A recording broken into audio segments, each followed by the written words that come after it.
Hello, my name's Kenneth Owens. I'm going to be telling you about Patrick Henry. I feel was a key role in the founding of the original colonies of the United States in the first 90 years of American history. He never was elected president. However, he was a key figure in forming as what we know as our country as we know it today. He was born on March 29, 1736 in Hanover County, Virginia. He started out as a tobacco farmer. Had a family farm, tried his hand at tobacco farming and failed after a couple years.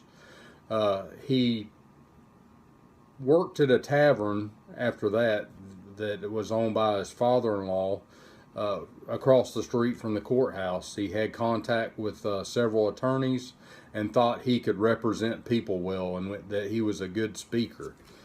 He was drawn to that, and at age 24 he was able to pass the bar exam and become an attorney and start a successful practice. His first main key case was referred to as the Two Penny Act, where he represented a clergyman by the name of James Morey, who felt that he was not being compensated by the British Crown for his services to the community. So he asked Henry to represent him.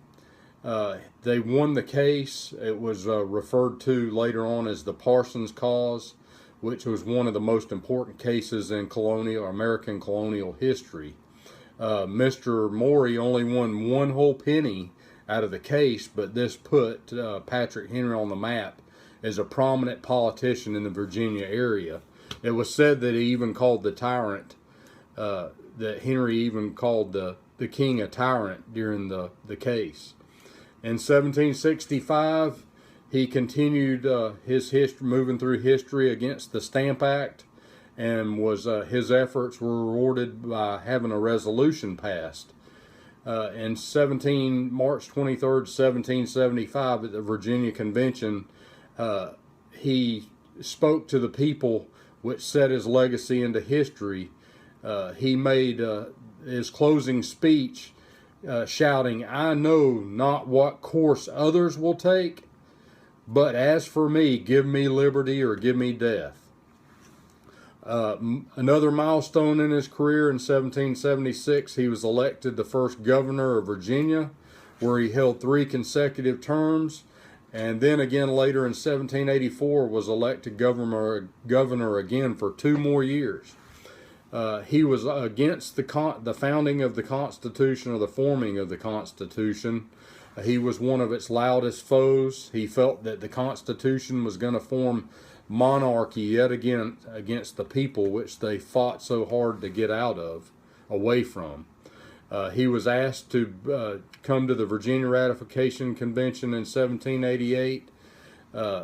Despite his arguments, the Constitution was still founded on June 25th, 1788. He and Thomas Jefferson and John Adams believed that a Bill of Rights needed to be included in the Constitution to protect the people's rights. He continued to argue this until they were passed on December 15th, 1791. Moving on in his career, he was offered by President Washington a position of Secretary of State, but he declined due to family obligations. In 1799, he ran for the Virginia State Legislature as a member of Alexander Hamilton's party. During the campaign, he delivered his last speech at the Charlotte County Courthouse in a debate with Democratic-Republican John Randolph. During his speech, he said, "Although the people have a right to overthrow the government, they must wait until the oppression is so severe that there was no other recourse. Otherwise, the nation would descend into monarchy." One of his famous quotes from his last speech was, "United we stand, divided we fall." After his campaign was won, he won the seat in the state legislature. Unfortunately, he was never able to fill his term because he passed away on June 6, 1799. Thank you.